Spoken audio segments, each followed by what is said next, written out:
Hello and welcome to Inside Europe, the weekly current affairs podcast and radio program from DW, Germany's international broadcaster. I'm Laura Kabelka in Berlin. This week on the show, what happened off the Greek island of Chios? There is no footage, no evidence what really caused the collision between the vessel and between the migrant boat. Then, the war crime trial of former Kosovo President Hashim Thaci. Many Kosovo Albanians see the court in The Hague as a proof of bias of the international community against Kosovo, so his verdict will have really important consequences. And we travel to Denmark, where the government is making major changes to its military service. That's all coming up on Inside Europe.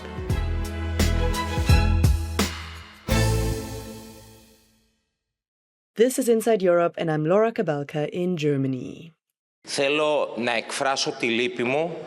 I want to express my sadness, to give my congratulations to the women and men Coast Guards who rescued the people that were in the sea, and for guarding the borders of our country. This incident demonstrates that we have to battle against the killer smugglers of illegal migrants. This is what Thanos Plevris, the Greek migration minister, said last week after 15 migrants died after their speedboat crashed with a Greek Coast Guard vessel. The incident raised many questions. Was this an attempted pushback? Why is there no video footage? And how come the only Moroccan on board was arrested? My colleague from DW's Greek service, Sofia Kleftaki, traveled to the island where it happened. I'm really glad she took the time to speak to us. She talked to many people on the ground and helped us understand in what political environment the collision occurred. Our conversation started with a recap. About a week ago, a speedboat carrying 39 migrants collided with a vessel of the Hellenic Coast Guard in the Aegean Sea. And this was off the coast of the Greek island of Chios, which is very close to Turkey. So from Chios, you can see Turkey. Now, this migrant boat was severely overcrowded. Those boats are not designed for so many people. This is a boat normally for 5, 6, maybe 7 people. Most of the migrants were from Afghanistan.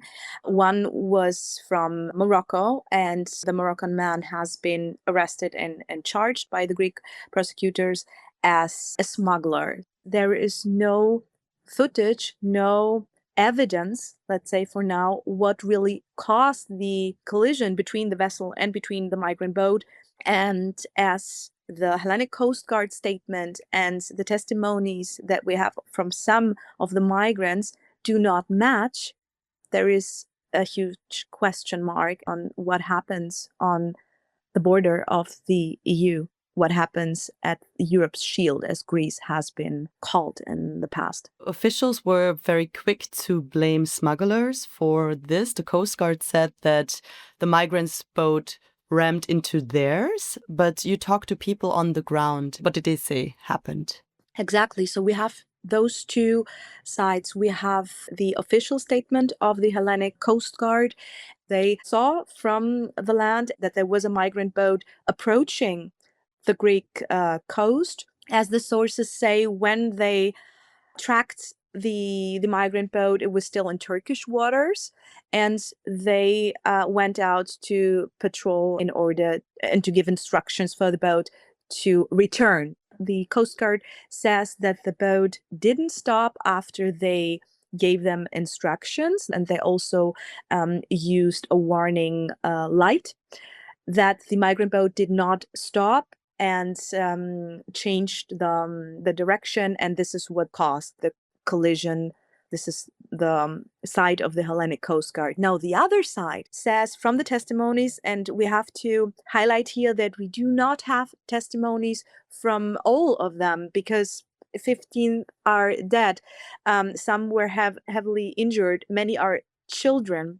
So from those we have, they said that we did not have any instructions, that we did not see a light.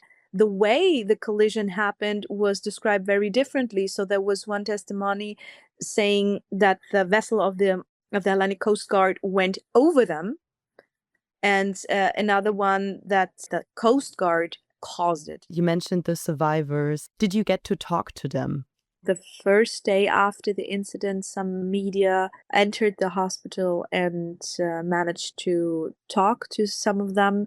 It was limited access when I was on the island. So this makes it also difficult to have other opinions than those that we have from the testimonies. Why did the camera of the Coast Guard do not record during this patrol during the time of the incident? So what we know is the specific vessel did have a camera which is only for tracking and has no recording card. So this was the answer to that. However, we do also not have any other footage, so not from the land and also not from, I don't know, any other maybe mobile phone or whatever. Right, so there's different statements from different sides. Also, the day after the collision, there was a protest in Athens where people were demanding no more pushback. So the question whether this was a pushback is a big one. We don't have the answer to that yet, but maybe you could explain the political context in which this is all taking place. The Greek migration minister last year said that he wants Greece to be the country with the strictest regulations for migration. And a couple of years ago, he even said that protection of borders cannot work without people dying. It's a very hardline stance on migration, which Greece has in the last years. The minister constantly framed migration as an issue. We had this narrative using words like invaders. It has to do with the geographic position of Greece at the outer border of the European Union. But also, of course, it's a political narrative, as migrants are often used as the scapegoat of anything that does not go well in Greece. So when it comes to economy and on many islands and on Chios as well, with people I've talked, not everyone, but there were people that were quite skeptical towards migration in general, towards arrivals in general to the islands. So we have this skeptical, let's call it, public opinion, at the same time a certain political narrative, and they, of course, also feed into one another. You mentioned language is a very important part of this. Invasion, illegal migrants are the terms that are being used. And, of course, putting the blame on the smugglers. So let's go back to the Moroccan person on the speedboat. You said he was arrested on the suspicion of migrant smuggling. Why? So from sources from the Hellenic Coast Guard, the moment they arrived for the rescue operation, the Moroccan man was near the steering wheel. So the moment they arrive, they see who is where, in what position. So this gives them some information in order to estimate the picture they see. Now, what's very concerning about the Moroccan man is that from the testimonies of the survivors of the Afghanis, they changed their testimonies before and after the talk to the Hellenic Coast Guard. So at first, they said that it's him. So they identified him when asked about him. And here we do not have enough information about how they have been asked, under what conditions. However, they changed they're saying they changed that and said afterwards that they do not remember. One person said they do not remember, they were under stress in that moment and they're not sure if it was him. One survivor described that the person at the steering wheel was masked, so there was no possibility to identify. Is it just the fact that he was positioned that way, or does it have something to do with his nationality as well? Someone could claim, why someone from Morocco, if we have in mind where Morocco is on the map, why is he crossing to come to Europe through Turkey? Why isn't he crossing, I don't know, through Spain? And as there are other smuggling networks from Morocco, not only, but also from Morocco, I think this played a crucial role here, that he was alleged after identifying his nationality. The man himself, as he claims, was a migrant himself that paid for crossing. You also said that an investigation was launched. It's high-ranking officials of the very Coast Guard that are investigating the Coast Guard. Exactly.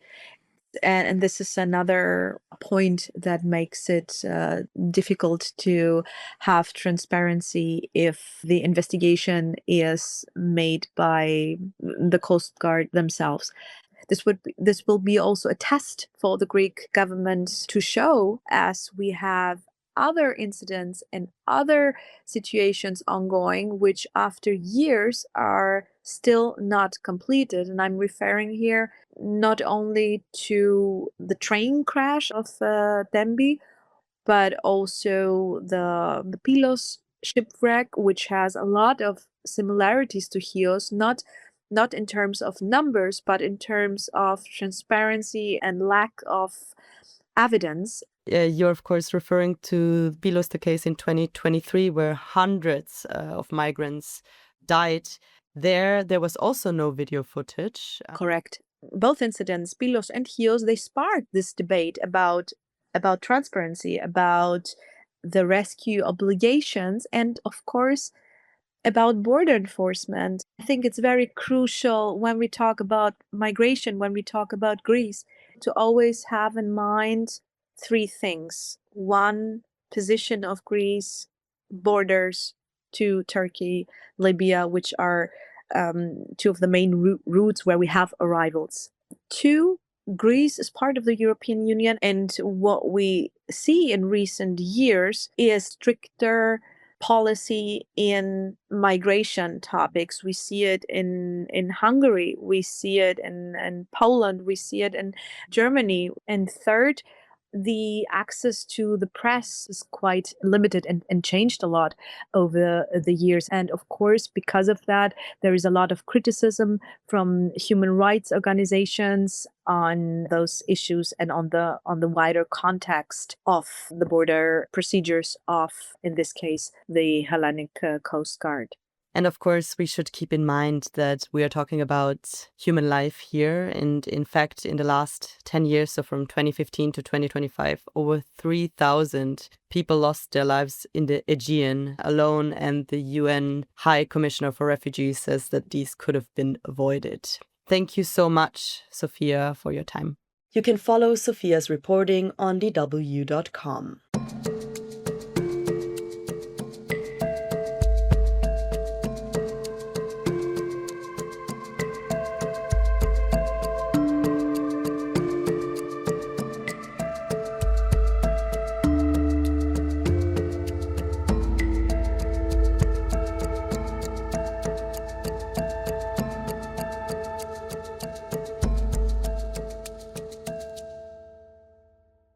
While the investigation in Chios is in its early stages, a completely unrelated case is nearing its conclusion.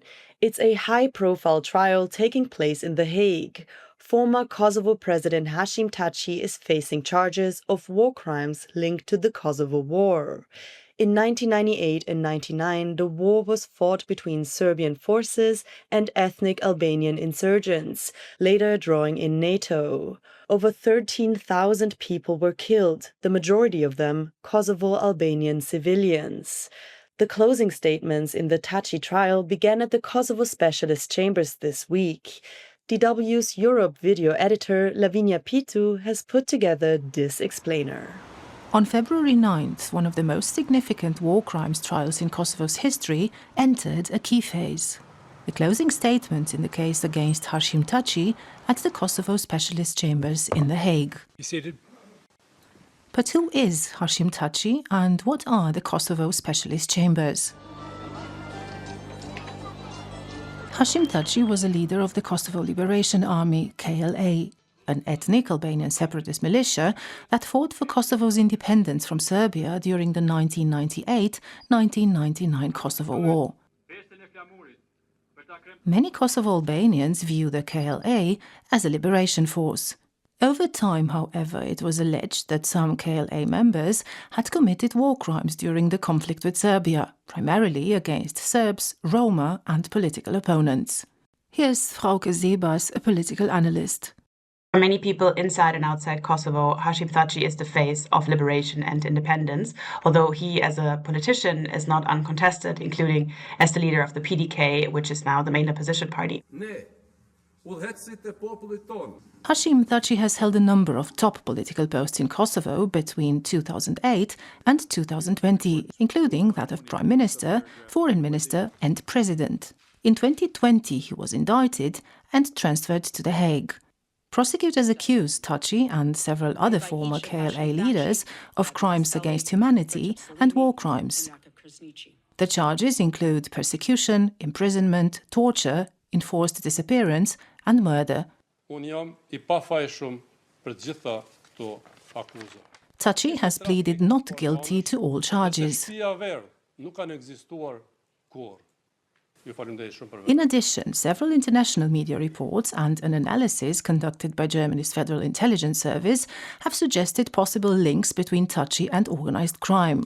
The Kosovo Specialist Chambers was established in 2015 by the Parliament of Kosovo at the instigation of the European Union and the United States.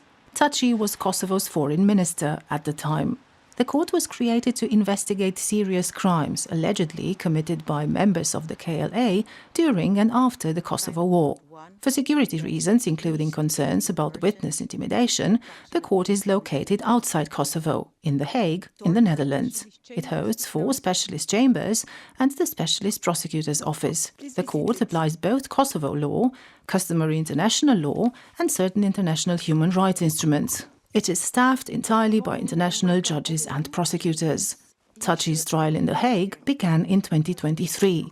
The closing statements in the trial of Hashim Thaci and others are set to begin in February. The verdict will be announced at a later date, probably within 90 days of the end of the closing statements. Political analyst Frauke Sebas thinks the verdict will have far-reaching consequences. Many Kosovo Albanians see the court in The Hague as a proof of bias of the international community against Kosovo, so his verdict will have really important consequences for Kosovo's foreign policy, but also, of course, domestic policy, including a possible return of Thaci to Kosovo politics. But why would this verdict have implications for Kosovo's foreign policy?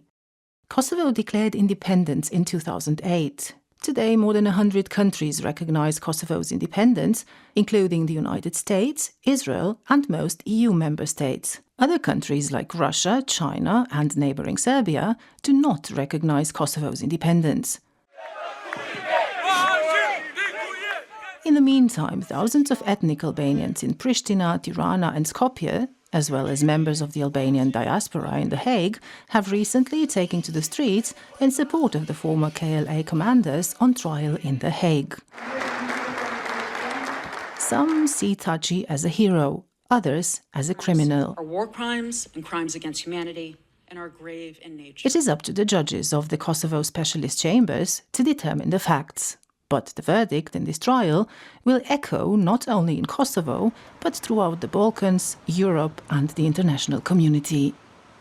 We will be linking to the video version of Lavinia Peters' explainer in the show notes. Our next story brings us to Denmark, where the government is strengthening its military.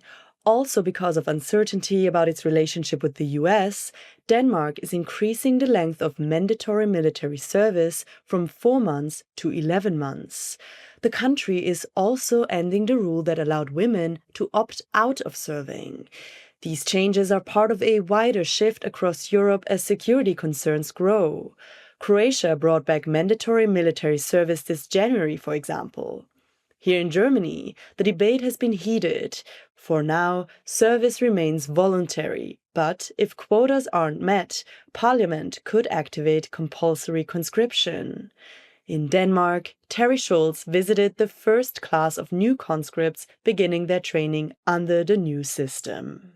Haderslev is the southwestern Danish city where this country last fought a war on its own territory.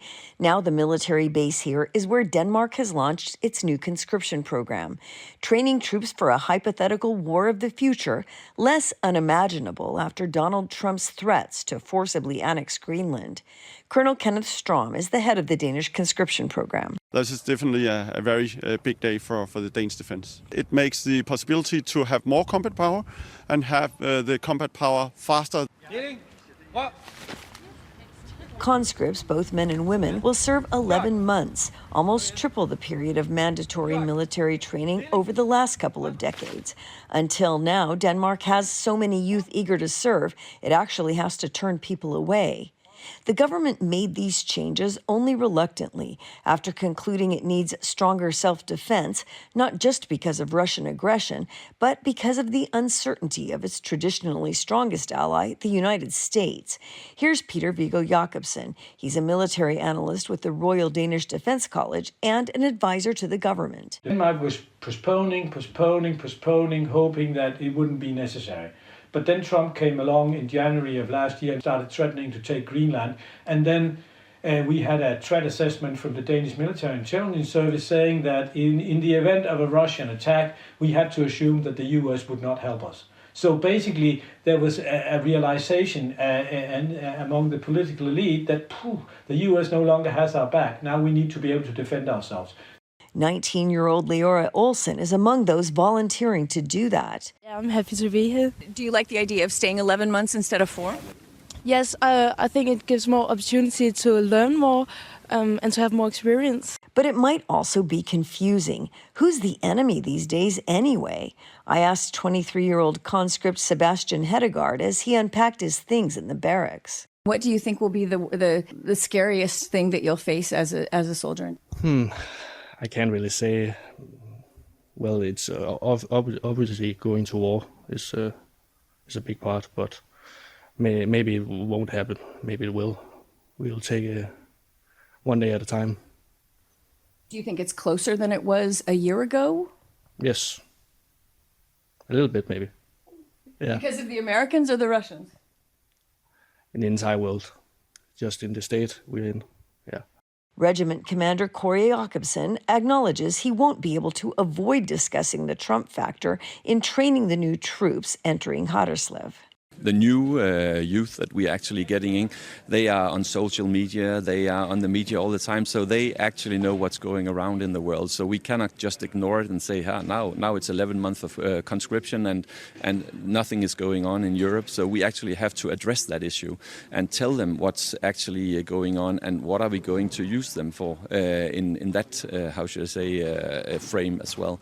So I know that I need to address it. I know that I need to talk to them about it, and I know that some of them are actually quite eager to know what are the Danish defense going to do, what are the government going to do about this. Military analyst Peter Viggo Jacobsen says there won't be any way of sugarcoating this. The US no longer have our back the way we used to believe, and it's up to Denmark and Europe to generate the capacity to be able to defend ourselves with minimal US support. That's what we're going to, tell these youngsters, and that's also what I'm telling all the people at secondary education that are just about to do their conscription. That we now they have to devote a year to defending Denmark if they want to be able to enjoy the Denmark that they have known throughout their lives. Even with the Greenland crisis averted for the moment, with negotiations that took place last month between NATO chief Mark Rutte and U.S. President Donald Trump, Denmark plans to continue the buildup of its military. Officials say by the year 2033, there will be almost 2,000 more troops trained per year than there are today. Terry Schultz, DW, Haderslev, Denmark.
Welcome back to Inside Europe, the weekly current affairs podcast and radio program from DW, Germany's international broadcaster. I'm Laura Kabelka in Berlin.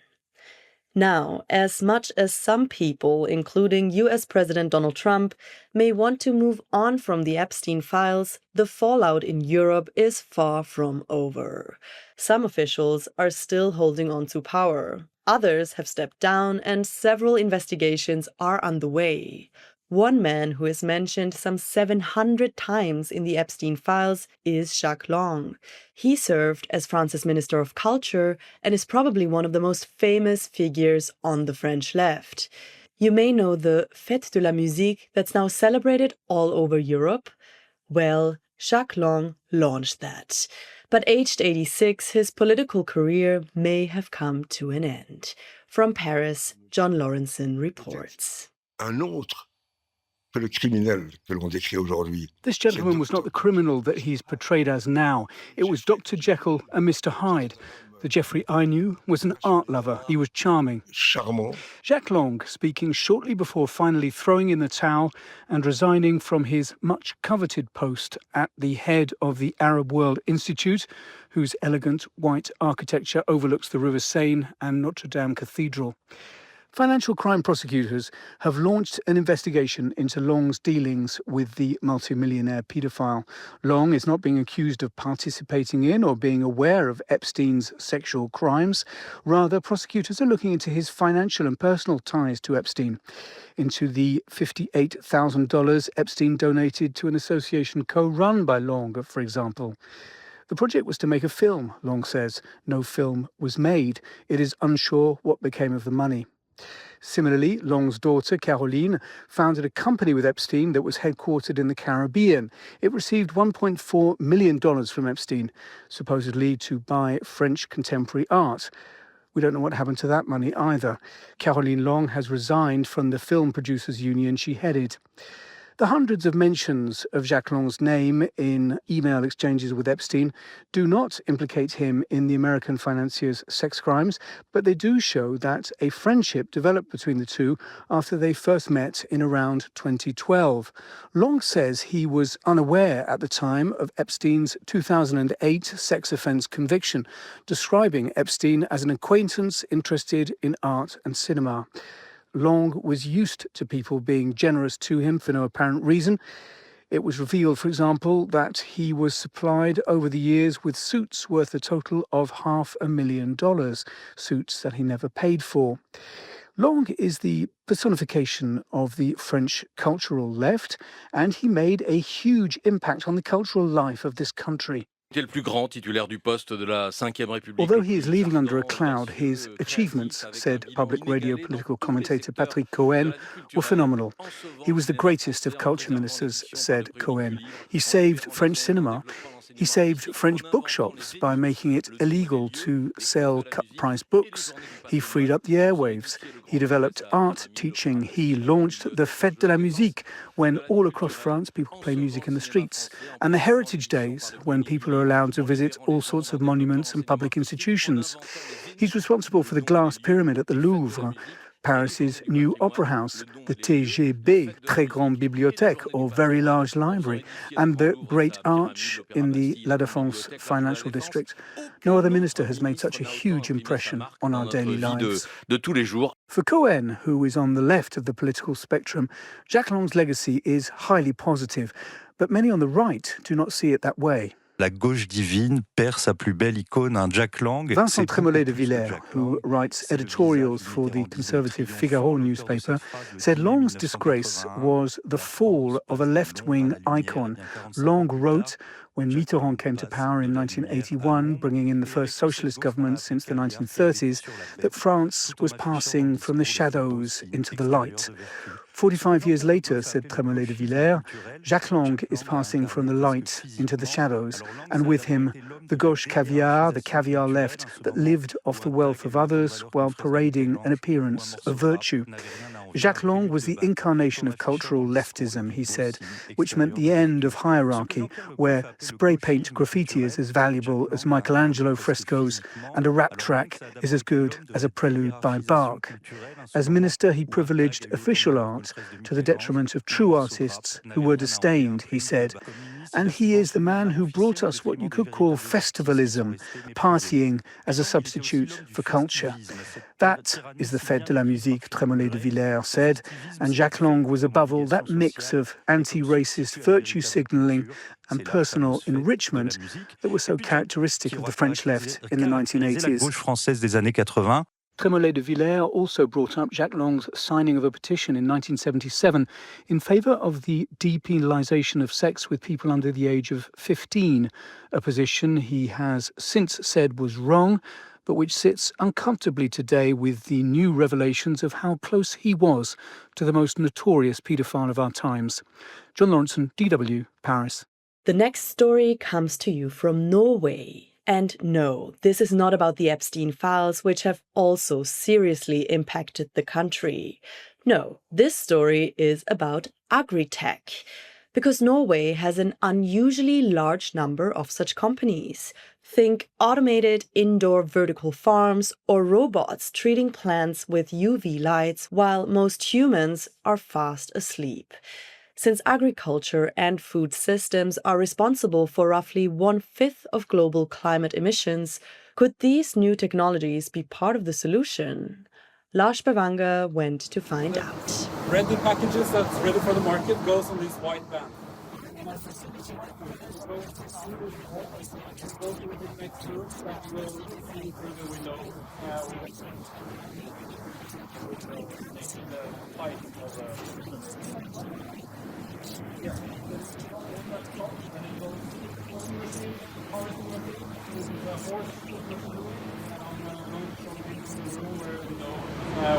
That's then a low care area. This is the brand new, fully automated vertical farm from Norwegian Agritech company Avissimo, where lettuce is grown from seed to supermarket-ready packets in 21 days. Each stack is about 2.5 meters tall, and the facility can produce around 100 tons of lettuce a year. Plants don't really need the dirt that they grow in, they just need the nutrients from the soil. And what we do is that we provide those nutrients, we dissolve them into water, and we provide that water to the plant's roots.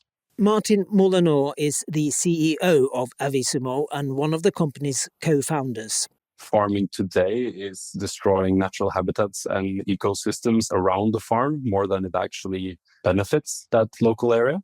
Growing indoors like the way we do, we can recirculate everything and we're not affecting the nature around us at all. From a footprint perspective, a vertical farm can cost a lot of CO2 to set up, but it's also set up to be there for a very long time. And over that lifespan of a farm, it is a much more sustainable practice compared to other farming methods.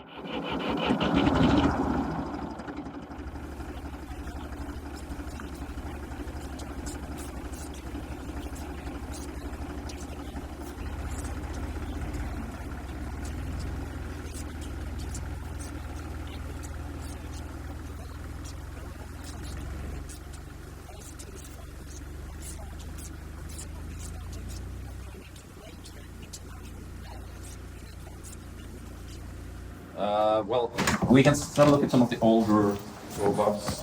Sadly, we don't have any of the new ones here.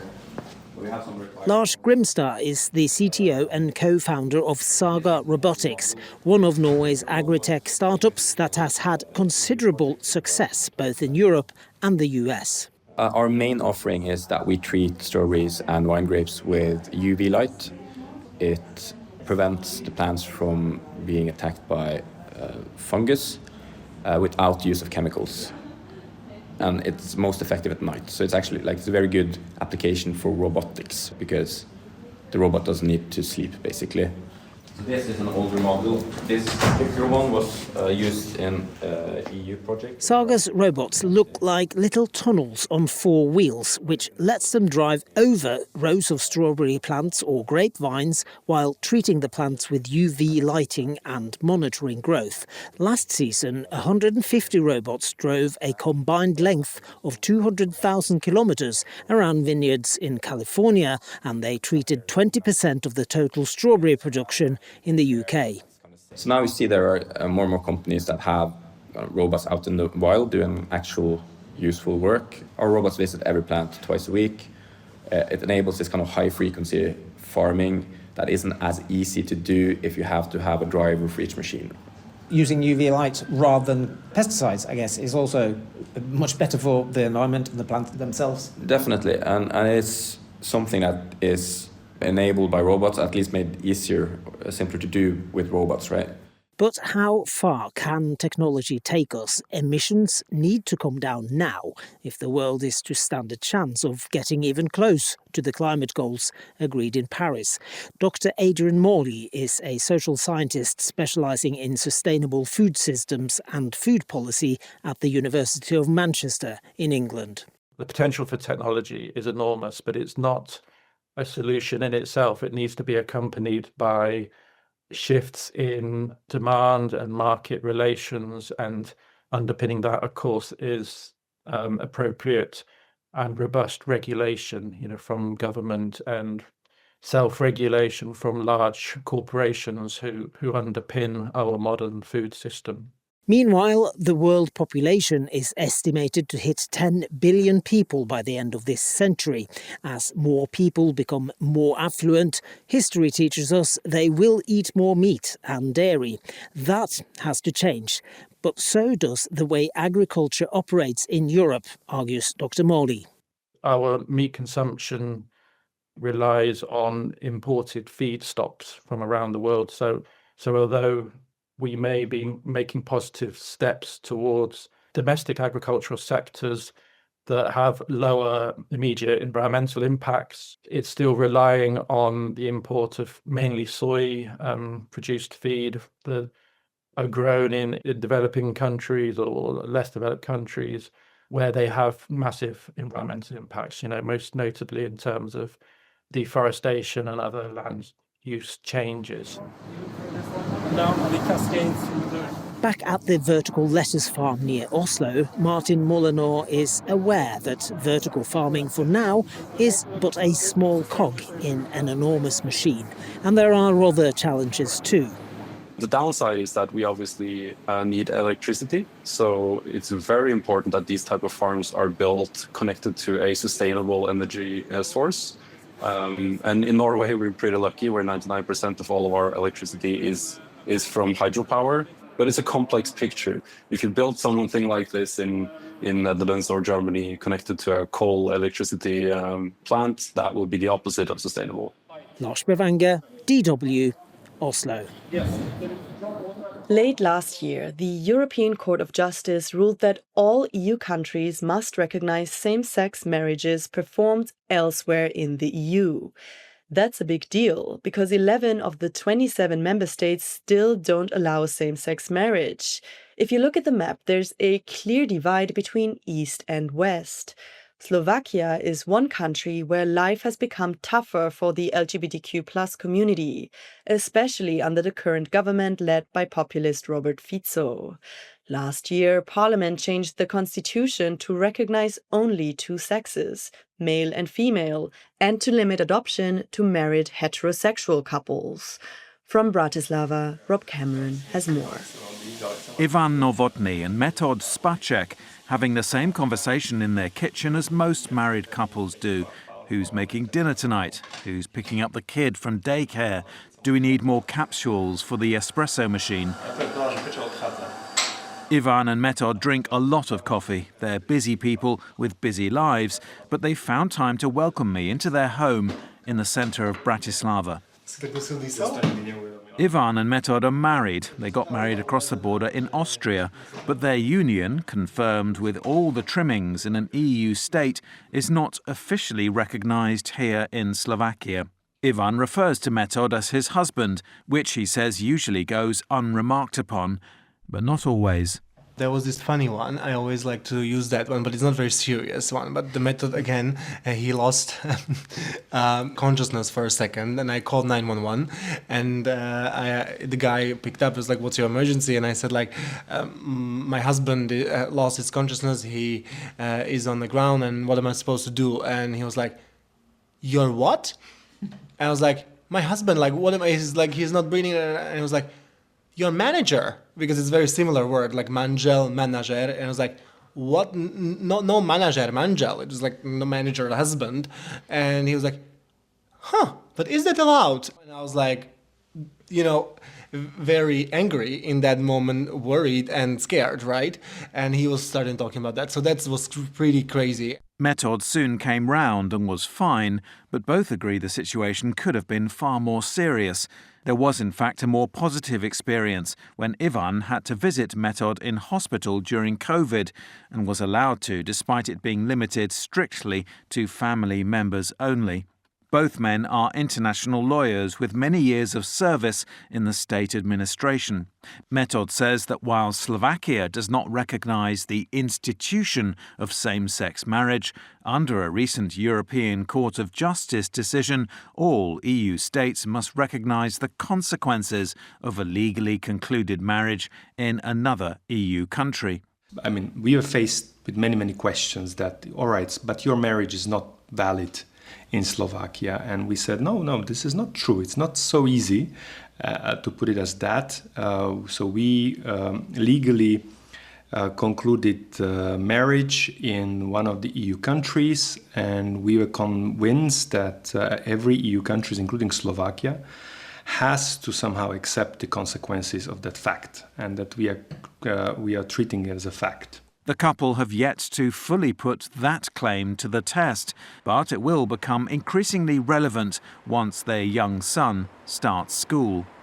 Across town at the Inakost Community Centre for LGBTI+ people, Director Martin Macko tells me about the challenges the community faces, the constitutional change of last year, the shooting at a Bratislava gay bar in 2022 that left 2 dead and 1 injured, and the anti-LGBTI+ narratives that have become more common in the public discourse. But at the same time, he says, acceptance is also rising. It's a complex situation. The worst impact of the constitutional change for LGBT people in Slovakia was that it took away their hope for the future because it effectively cemented the status quo. Many people had been hoping that things would gradually change, especially as we're members of the EU. But it's also important to say that public attitudes are changing. More and more people know someone who's gay, lesbian or transgender, and as a result, they tend to have more accepting attitudes towards their rights. This change is slow, but is gradually increasing, and support is also growing for registered partnerships, marriage and so on.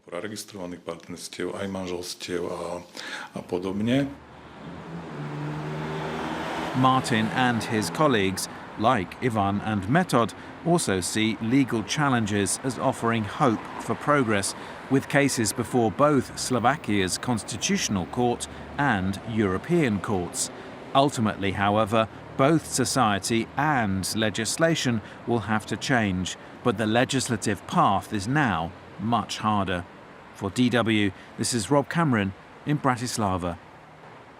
Just a quick reminder here that our feedback address is InsideEurope@dw.com. You're listening to Inside Europe. I'm Laura Kabelka in Berlin.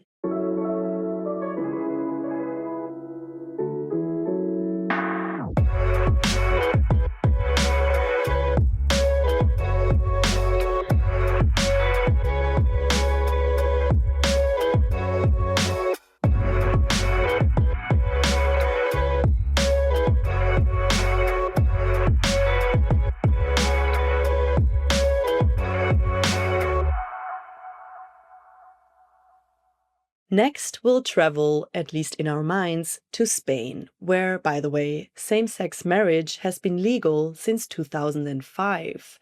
Our reporter, Ashish Sharma, visited a community sports center in Madrid that trains artistic swimmers, including deaf athletes who practice alongside hearing teammates.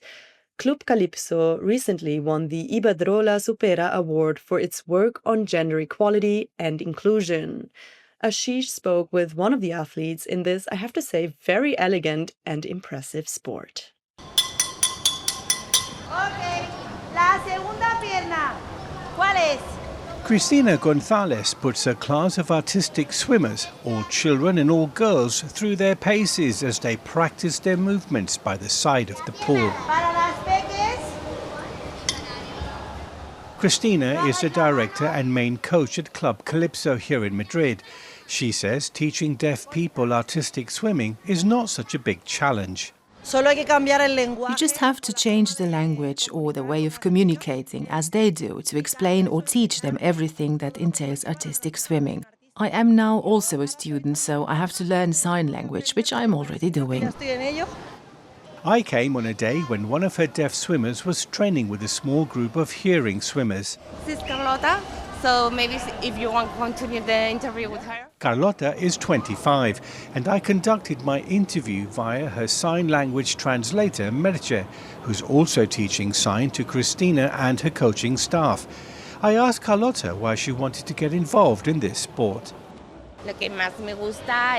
What I like the most is to feel myself in the water, swimming, having a new experience. I have a lot more energy now. I feel much more alive. I have more strength. My body has also changed. Deaf people always have a lot of communication barriers because people with hearing don't know sign language. In synchronized swimming before, I also had problems. In the end, I spoke to Cristina, and she welcomed me and gave me the opportunity to get into her team. And I feel super happy. Coach Cristina explains the techniques she uses to help Carlota move to the rhythm of the music. In artistic swimming, what we do is mark the eights of the music. For hearing athletes is by hitting the water, or they just listen to the music both outside and under the water. Communicating with Carlota inside and outside the water is done by light, through a switch, which I turn off and on, and mark the rhythm. 1, 2, 3, 4, 5, 6, 7, 8. Or if I get a sufficiently powerful speaker, she can feel the vibration and feel the rhythm of the bass of the song I play. That can also be useful. Carlota makes it very easy for me because she knows how to read lips. And also, I have a few gestures that I have learned. In Spain, there are more than 1.2 million people with hearing loss, ranging from partial impairment to profound deafness, as in the case of Carlota. According to the Spanish Confederation of Families of Deaf People, FIAPAS, research does not show a dramatic increase in the number of deaf people in recent years in Spain. However, Europe-wide data have raised concerns about potential earlier onset associated with increased noise exposure, such as urban noise or high-volume headphones. Back in the pool, as Carlota warms up, Merche tells me about the impact she's having on the deaf community and the message she's sending out to the wider outside world. For the deaf people, the mentality is, wow. You open your mentality because if I can do it, you can do it. That's all. You are deaf, okay, but you can do it also. And for the no deaf people, is please, I'm here. I'm a deaf person, but I'm a person. So please, I'm here, so look at me. And Carlota is aware of the message she's sending. My objective is to show that deaf people and the inclusion and equality between deaf and non-deaf people is something real and something that can be achieved. Club Calypso recently won the prestigious Iberdrola Supera Awards of 2025 for gender equality and inclusion. With a prize award of €50,000 for Cristina, it's a chance for Club Calypso to achieve its ideal of having inclusive teams of swimmers with and without disabilities training and competing together and inspiring local communities outside it. Ashish Sharma, DW, Madrid.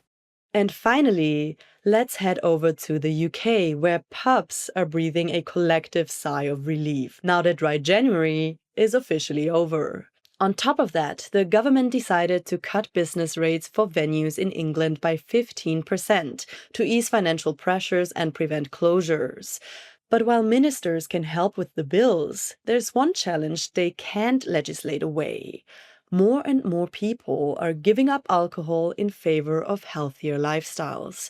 So, in the spirit of public service broadcasting, Inside Europe's Daniel Rosny set off on his very own pub crawl. In this part of southwest London, what was once a thriving pub culture has struggled post-COVID to pick up again. Daniel, Craig, everybody. Thanks for doing this. No worries at all, buddy. I'm Craig Stanley. I'm the publican of a local pub. The Catchback's a small, traditional boozer down a side street. It's a 1865 established pub. If you look at the stats, there's one closing down every single day. The profits are getting skinnier and skinnier and skinnier. I've been doing this. I had my own pubs for 10 years. I do half the kitchen work. I do the cleaning. I've got the cleaning stuff out now. As you can see, I'm cleaning the pub, and I own the pub. So you've got to keep cutting back. And when you keep cutting back like that, you're increasing your own hours. So my hours are anywhere between 80 to 100 a week. Many pubs say higher taxes and rising costs are still squeezing them. There's things like your business rates. You do get relief periods for that. Things are slowly coming back down, but will they come back down to what they were prior? Never. Craig, thanks very much. Thanks, see you later. The Cat's Back, which we've just left, doesn't open on Mondays like a lot of others around here, and it's no longer cost-effective for them to open before 4 p.m. This is as the annual survey from England's National Health Service suggests 25% of all adults have given up booze, and it's much higher when it comes to Gen Z. Almost 4 in 10 of young men have cut alcohol out completely. My name is Lorenzo, I'm 28 years old. I never really enjoyed drinking, and then since I started my fitness journey now, I've just noticed a lot of benefits with not drinking. And do you ever think that the decision you're making is affecting the economy? To be honest, I never think about that. You're right there. Yeah, can we just get a pint, please? London pint. Over a quick pint, we can run through the story of boozers like this across the country. Opposition political parties to the Labour government and newspapers are campaigning to save pubs, calling on more financial support. But senior Labour figures are now saying people should change their own habits. The First Minister of Wales said, "They need to get out of their homes and stop watching Netflix. They need to stop buying that bottle of wine at home and go out to the pub." That is the reality of what's happening here. When was the last time you went to the pub? Sunday. I drink at home a lot. This is a bit boring, but I don't drink. Probably a couple of years ago. The last time I went was probably last week. Yeah, last weekend. Pubs are now having not only to change who they serve, but what they serve in order to adapt and get people in the door. And when they do, there's a new single-file queuing system that's now come to pubs in London rather than fighting your way to the front. I think that's great. I'm all for it. Most no longer offer just beer and wine, and it's rare to find one that doesn't serve food. But now some are popping up across London, which give customers more than a quick pint after work, utilising the space with paint classes and pottery lessons as part of the pub's weekly What's On. And it is nice just knowing that there's other things to do in the area that isn't just grabbing a drink. Hi, I'm Daniel. And even though I'm trying to cut back, if it's stuff that isn't alcohol-based, I probably am more tempted. I'm someone who likes arts and crafts and that type of stuff. Plus, I think it's probably the same for most of my friends. I go to the pub for social activities, but I can easily do that in my own house where it's cheaper. Further up the road, though, and it's a slightly better story, but only when it's the end of the day. My name's Kelly, and this is the gallery. Not so many during the day anymore, after workers, yeah. And what is business like? Very slow at the moment, yeah. Very slow. Everything's going up, gone up. It's quiet. Everything's gone up, everything. Nothing's come down, put it that way. Right, George. For now, venues like this across England and Wales are raising a glass to government support. But the boozed-up Brit stereotype may be on the wane, as a generation that no longer sees drinking as a given calls last orders on a cornerstone of British society. Cheers, Kelly. Thanks very much. For DW, I'm Daniel Rosny in London. And that's it for today. This program was produced by Thomas Sparrow and me, Laura Kabelka. Our sound engineer was Jan Winkelmann. Inside Europe comes to you from DW in Bonn and Berlin.